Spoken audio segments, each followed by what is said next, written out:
नए लोग चैनल को इस तरह सब्सक्राइब कर बेल आइकन दबाकर ऑल वाला नोटिफिकेशन चुनें। अष्ट सिद्धि नवनिधि के दाता, असबर दीन जानकी माता। आप सभी ने हनुमान चालीसा में ये पंक्तियां अवश्य ही पढ़ी होंगी। इसका अर्थ ये है कि महावीर हनुमान 8 प्रकार की सिद्धियों और 9 प्रकार की निधियों को प्रदान करने वाले हैं। इस वीडियो में हम महाबली हनुमान की 8 सिद्धियों के बारे में बात करेंगे। मित्रों, सिद्धि ऐसी अलौकिक शक्तियों को कहा जाता है जो घोर साधना या तपस्या से प्राप्त होती हैं। हिंदू धर्म में अनेक प्रकार की सिद्धियों का वर्णन है, किंतु उसमें से 8 सिद्धियां सर्वाधिक शक्तिशाली और महत्वपूर्ण मानी जाती हैं। जिनके पास ये सभी सिद्धियां होती हैं वो अजय होता है। इन सिद्धियों को एक श्लोक में दर्शाया गया है।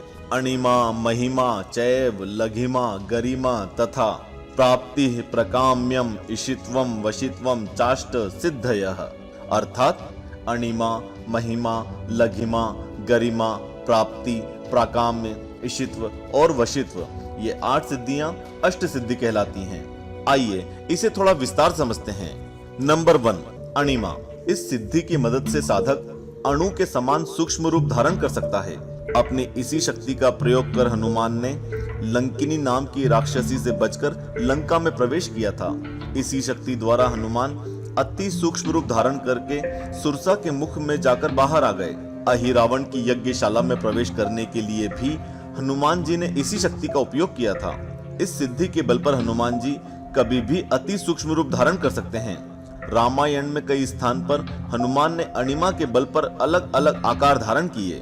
नंबर 2, महिमा। इस सिद्धि के बल पर साधक विशाल रूप धारण कर सकता है। अपनी इसी शक्ति के बल पर हनुमान जी ने सुरसा के सामने अपना आकार 1 योजन बड़ा कर लिया था।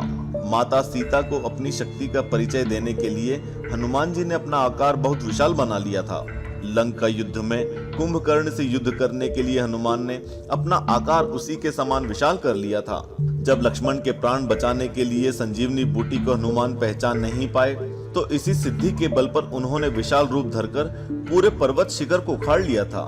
महाभारत में भी भीम और अर्जुन का घमंड तोड़ने के लिए हनुमान जी ने अपना विराट स्वरूप इसी शक्ति के बल पर धरा था। इसी सिद्धि से हनुमान जी ने बचपन में सूर्य को निगल लिया था। नंबर 3, गरिमा। इस सिद्धि से साधक अपना भार बहुत बढ़ा सकता है। उसमें उनका रूप तो सामान्य ही रहता है, किंतु उनका भार किसी पर्वत की भांति हो जाता है।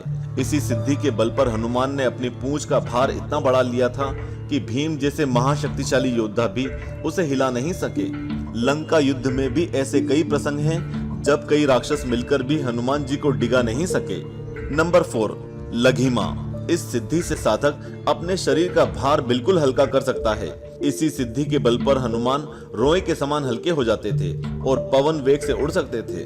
रामायण में ऐसा भी वर्णन है कि जब हनुमान अशोक वाटिका पहुंचे तो जिस वृक्ष के नीचे माता सीता थी उसी वृक्ष के पत्ते पर हनुमान इस सिद्धि के बल पर बैठ गए।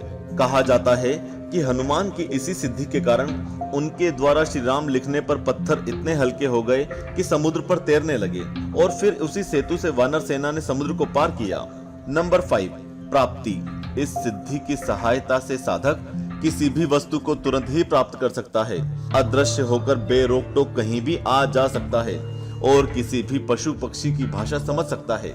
रामायण में हनुमान की इस शक्ति के बारे में बहुत अधिक उल्लेख है। कहते हैं इसी सिद्धि के बल पर हनुमान ने माता सीता की खोज की थी। इस दौरान उन्होंने माता सीता की थाह लेने के लिए कई पशु पक्षियों से बात की थी। नंबर 6, प्राकाम्य। इस सिद्धि की सहायता से साधक की कोई भी इच्छित वस्तु चिरकाल तक स्थायी रहती है। इसी सिद्धि के कारण हनुमान चिरंजीवी हैं और कल्प के अंत तक अजर अमर रहने वाले हैं। इस सिद्धि से वो स्वर्ग से पाताल तक कहीं भी आ जा सकते हैं और थल, नभ और जल में इच्छा अनुसार जीवित रह सकते हैं। भगवान श्री राम की भक्ति भी हनुमान को चिरकाल तक इसी सिद्धि के बल पर प्राप्त है। नंबर 7, ईशित्व। इस सिद्धि की सहायता से साधक अद्वितीय नेतृत्व क्षमता प्राप्त करता है और देवता तुल्य हो जाता है। जिसके पास ये सिद्धि होती है उसे देव पद प्राप्त होता है। यही कारण है कि महाबली हनुमान को एक देवता की भांति पूजा जाता है और इसी सिद्धि के कारण उन्हें कई देवीय शक्तियां प्राप्त हैं। हनुमान की नेतृत्व क्षमता के बारे में कुछ कहने की आवश्यकता नहीं है। इसी नेतृत्व के बल पर हनुमान ने सुग्रीव की रक्षा की, श्री राम से उनकी मित्रता करवाई और लंका युद्ध में पूरी वानर सेना का मार्गदर्शन किया।